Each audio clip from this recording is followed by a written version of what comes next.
اب جو میں بات سمجھانے لگا ہوں اس کاش کے سمجھ آ جائے سب مسئلے حل، بک بکیا ختم.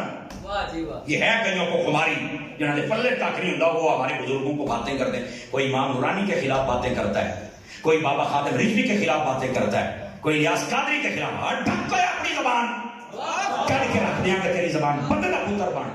ہمارے بزرگوں کی خدمت کو کنویں میں مت ڈالو. لیکن کئی لوگوں کا شوق نہیں اترتا، کریں کیا آپ بتائیں کیا کریں. مسئلہ سمجھ آ گیا آپ؟ آخری بات اے دیکھو اللہ کا نام منو، اپنے بزرگوں کے خلاف زبانہ نہ کھولیاں کرو.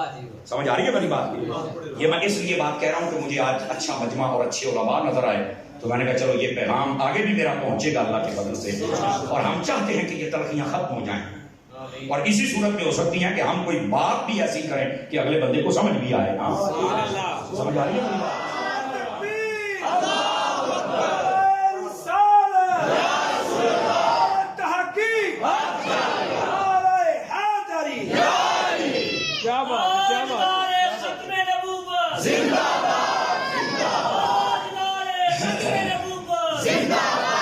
جو ہے بات سمجھ آئی آپ سارے عزیزوں کو؟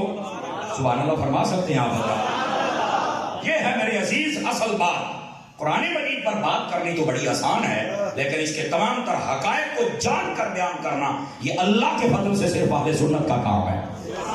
ورنہ لوگ کوئی دائیں ہو گئے کوئی بائیں ہو گئے جناب اور پتہ ہی کوئی نہیں. اور جتنے علماء حضرات تشریف لائے ہیں میں اگر جان کی امان پاؤں تو چھوٹی سی گزارش میں بھی کروں گا کہ آپ بھی اپنی مساجد میں یوں ہی دروس قرآن کا سلسلہ جاری کریں. اس کا بہت فائدہ ہوتا ہے، بندے کے اپنے نالج میں بڑا اضافہ ہوتا ہے اور ساتھ ہی ساتھ قوم بھی مطمئن رہتی ہے کہ یار قرآن پڑھتا ہے. اور آج کل تو بہت ہی پیار اور آسان تفسیر صراط الجنان، اس کو آپ مجموعۃ التفاسیر بھی کہہ سکتے ہیں.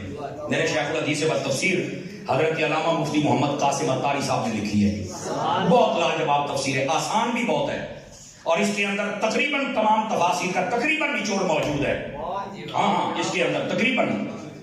اور استاد صاحب مفتی محمد قاسم عطاری صاحب آپ وہ شخصیت ہیں، بیضاوی شریف میں نے ان سے پڑھی ہوئی ہے. سمجھ آ رہی ہے آپ حضرات؟ تو کہنے کا مقصد یہ ہے کہ آپ نے جو تفسیر لکھی آپ اس کو لے لیں، اس کو پڑھ لیں، اس کا دے دیں. میں تھوڑا پریشان ہو رہا ہوں، ناراض نہ ہوئیے گا، بالکل ذہن منتشر ہو جاتا ہے. سبحان اللہ فرمائیں گے آپ؟ گل کر رہے تھے یاد کروایا جائے. اچھا ہاں تفسیر صراط الجنان. اصل میں کلاس میں بیٹھنے والے بندے کو اٹھے یا بولے وہ سارا کچھ نکل جاتا بھی پہلے یہ نہیں سن رہی ہے کی ہوا ہے. یعنی طالب علمانہ ذہن ہے، مجھے معاف کیجیے گا. تو اس لیے مجھے سمجھ نہیں آ رہی تھی کیا ہوا ہے جناب. خیر بہرحال اللہ کریم فضل فرمائے، خیر فرمائے. آپ آئیں گے تاکہ میں مفہوم سنا سکوں اگلی بات کا. تو اس کو لیں اور ہر جمعے میں ایک سورت یا ایک رکوع پڑھ کے اس کی تفسیر بیان کر دیں. انشاءاللہ علم میں بھی اضافہ ہوگا، قرآن کا فیضان بھی ملے گا اور قوم کو اصل پیغام بھی ملے گا. سمجھ آ رہی ہے آپ حضرات کو؟ دوستان گرامی، تو میں نے جو بات عرض کی قرآن مجید کو جب پڑھے نا تو کم از کم اس کے مفاہیم اور مطالب اور معانی ان کو سمجھ کر اگر پڑھے تو پھر بات بنتی ہے، ورنہ بات بن نہیں سکتی ہے. اور میں بالکل گفتگو کو سمیٹنے کے بھی قریب آ چکا ہوں تاکہ آپ کا جو ٹائم ہے وہ بھی بچ جائے اور میرا ٹائم بھی بچ جائے اور ہم سب کو مفہوم بھی سمجھ کے یہاں سے جا سکیں.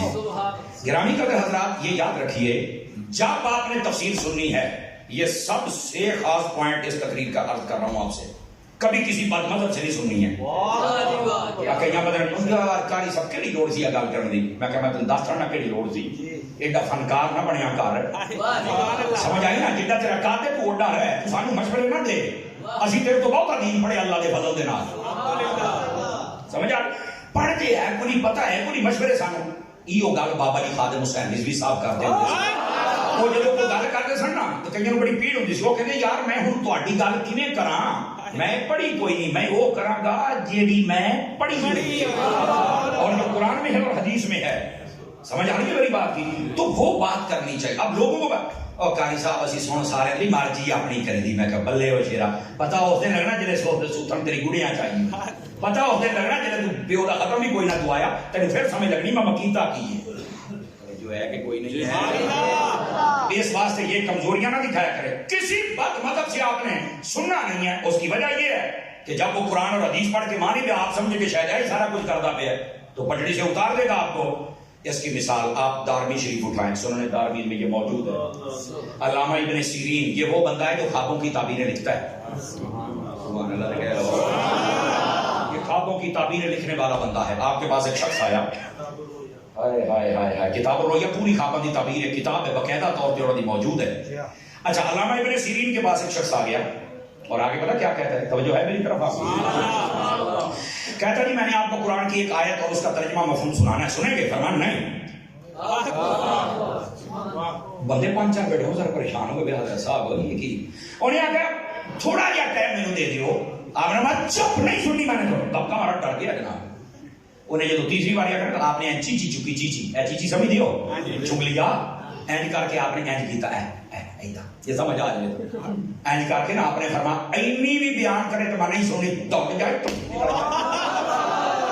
خیر چلا تو گیا رسوا ہو کے. وہ جڑے کول بیٹھے تھے سارے کو جات نہیں سننا، وہ کئی وچ کمڑے بھی سن. انہاں کہ حضرت صاحب قرآن ہی کہندا سی تساں سن لیندے. سمجھ آ رہی ہے؟ قرآن ہی کہ تسی سن لیندے. آپ نے فرمایا چپ ہے بڑا صلاح الدین، رکھ مشورے اپنے کول. تمہیں نہیں پتا یہ بندہ بد مذہب ہے اور بد مذہب سے ایک آیت سننا بھی حرام ہے، کیونکہ وہ غلط معنی اور مطلب بیان کرتے ہیں، اور جب غلط کرتے ہیں بد عقیدگی اور تفرقے پھیلتے ہیں. بزرگوں کی بے ادبیاں ہوتی ہیں، بندہ بے ادب اور جبری ہو جاتا ہے صحابہ پر بولنے کے لیے. فرمایا اتنا کہ کمینے بندے دی میں کیوں سنا، مینوں سارا ہی پتا ہے اللہ دے فضل دے نال. اب سمجھ آئیے آپ نے کس کی سنی ہے کس کی نہیں. اگر اسی سارے بھی سن لیں ایڈا تو چیف جٹ کھلوندا نہیں، تینوں ہی سارے علم آ گئے، تینوں علم دا فلڈ آیا ہے. یہی بندے ڈر گئے جب مولوی تو سیدھا ہو گیا جناب. تو حضرت اصلاح تو ایسے ہی ہوگی نا، بس اگر تھوڑا جا پیار نال. میں اکثر کہیں لگا بھی ہوں تیری چومی لے کے تیرے مسئلہ سمجھا. یہ میرا ایک تقیہ کلام ہے، معاف کیجیے گا مجھے. وہ اللہ کے بندو آپ بد مذہب سے نہیں سن سکتے ہو. اب بد مذہب کیا کرتا ہے؟ واردات دیکھو کہاں ڈالتا ہے. میری طرف دیکھیں آپ حضرات، جتنی بتوں والی آیتیں ہیں وہ پڑھ کے اللہ کے ولیوں پہ فٹ کر دیتا ہے. کیوں حضرت کی جتنی قرآن میں بتوں کے خلاف آتے ہیں، یہ بت مکھی نہیں بنا سکتے، یہ بت تمہاری بات نہیں سن سکتے، یہ بت کچھ تمہارا کر نہیں سکتے. یہ ساریاں پڑھ دے. دیکھو اللہ نے فرمایا اے جڑے قبر والے نے کچھ نہیں کر سکتے، تسی قبر تے جاندے ہو تے چل کے سلام کہندے ہو تو فلانا. تو میں کہ حضور نے آکھیا بھی جدوں بھی قبرستان جاؤ تو چل کے آکھو السلام علیکم یا اہل اللہ. تیرے پیو قبر دے وچ پیا اونوں سلام آکھیا ٹھیک ہے تے جے داتا صاحب نوں آکھیا پھر حرام کیداں ہو گیا.